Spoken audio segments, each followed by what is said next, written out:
And welcome. It's another Friday, and we're here to do what we love doing, which is taking you on a trip across the world of sport. My name is Yemi Adebayo, and it gives me so much pleasure to be here this morning because there's a lot to talk about. And of course, we will be looking at the FIFA Under-17 World Cup currently going on. Nigeria is still moving on strong, and of course, we'll be talking about the FIFA Under-17 World Cup today, the results from yesterday, and the last round matches that will be played today, and it involves Nigeria's Golden Eaglet. So we'll be talking about that on the show this morning. This morning also we'll be looking at the situation of Coach Stephen Keshi. A whole lot of things has been said about Coach Stephen Keshi. We will try to look at all of that and talk about it this morning. Of course, we will look at football on the domestic scene. We would also take a trip to Europe.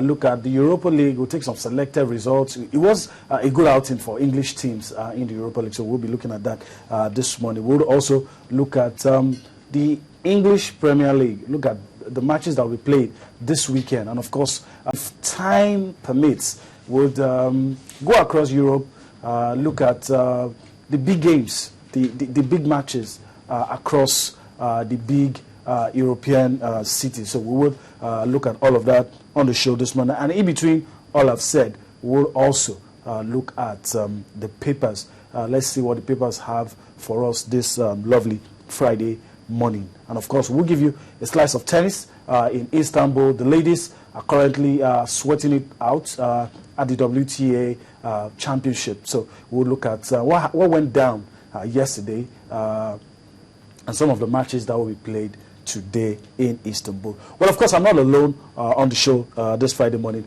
I have Kunle Phillips with me, and it's always a pleasure having you. Yeah, good morning, Yemi. It's nice being on the show on this beautiful Friday morning. Okay, let's start by talking about Coach Stephen Keshi. Okay.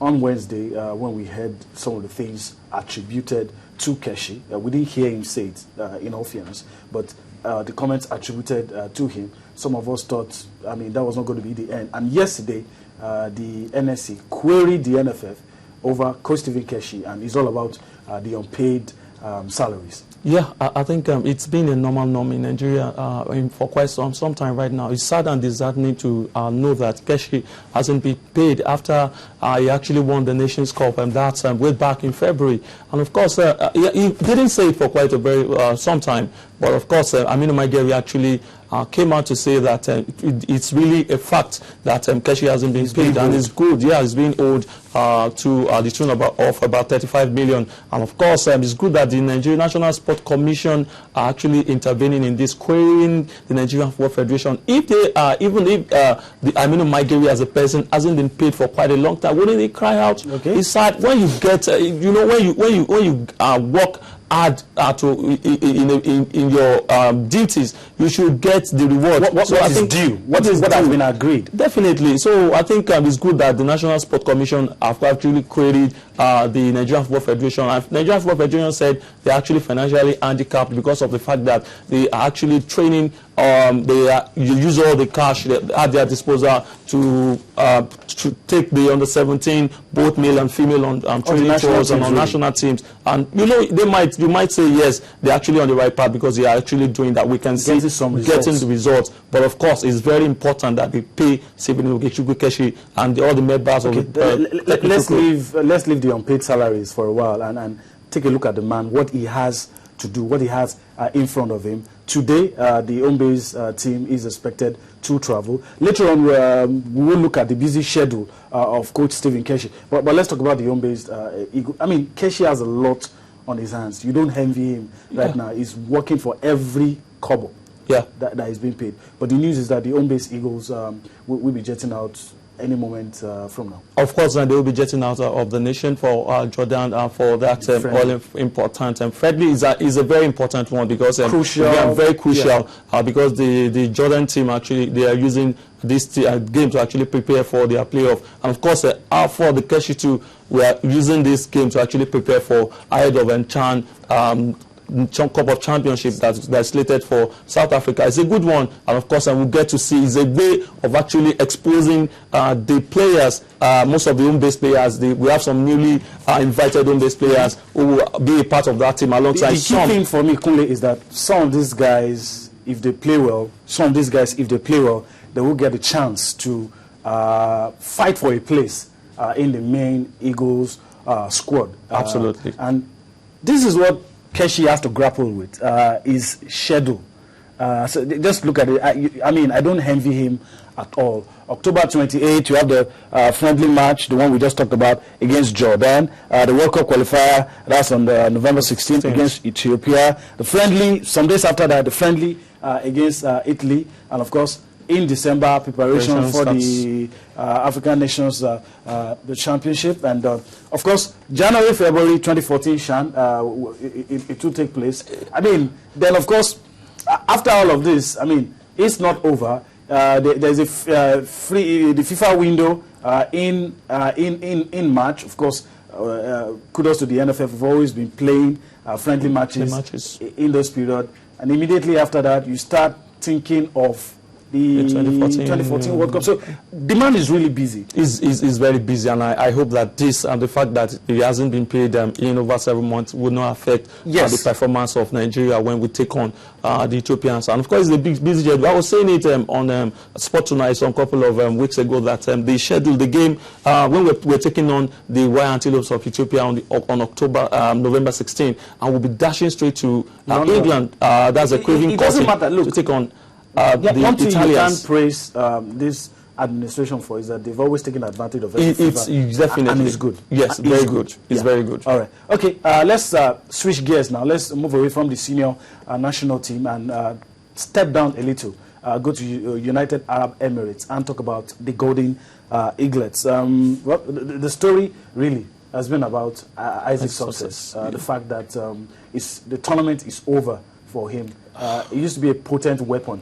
Definitely. In our hands, but now, sadly, it's over for the young man. It's over for him. It's hard. It's very difficult to actually take, owing to the fact that this young man have actually been looking forward to this tournament. But of course, in the run-up to this tournament, he scored 7 goals. He's been mainstay. You can even say the 2 games he played, you saw the way he took his chance in our first game against Mexico, and even when he scored against Sweden, was absolutely stunning. 2 goals down. It was like the talisman of the team. But of course, I hope that this will not have an adverse effect on the performance of the team. And not also forgetting, we had his replacement that day, Taiwo Awoni.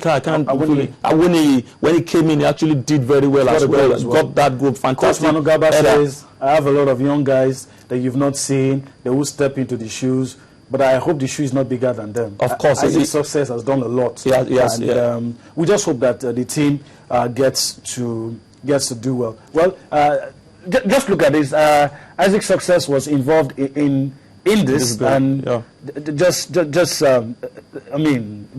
look at this, and the celebration. We're going to miss all of this. The footwork is good with both feet. It's good in the air. We just run short of. Just look at this dance step. This is all you're not going to see anymore. Wow. FIFA Under-17 World Cup. But of course, we will have to move on from that. Let's take a look at. Sometimes when you look at this goal, you just begin to imagine what this. Look at this. Look at this. This goal, absolutely stunning, fantastic. It took just one look one time at the ball, and he took it and he hit it one absolutely time. Brilliant. I hope coming from Musa Yaya. Yeah, I hope we can get to see.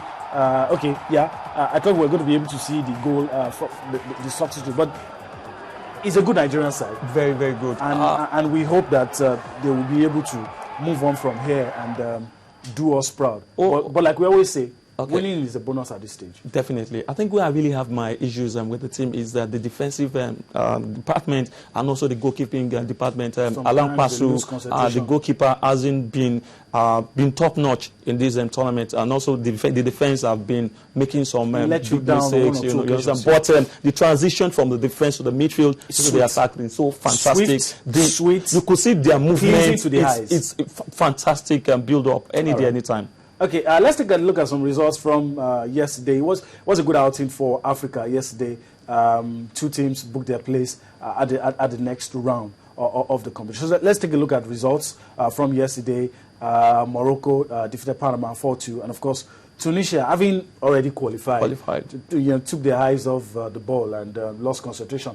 Last kick of the game, and they lost took their foot off the pedal, really. And these are the results. Venezuela, they have their bags packed. They are leaving. Of course, Russia would still be clinging on to some hope, and they defeated Venezuela by 4 goals. Japan topped the group, defeated Tunisia 2-1. Uzbekistan defeated Croatia.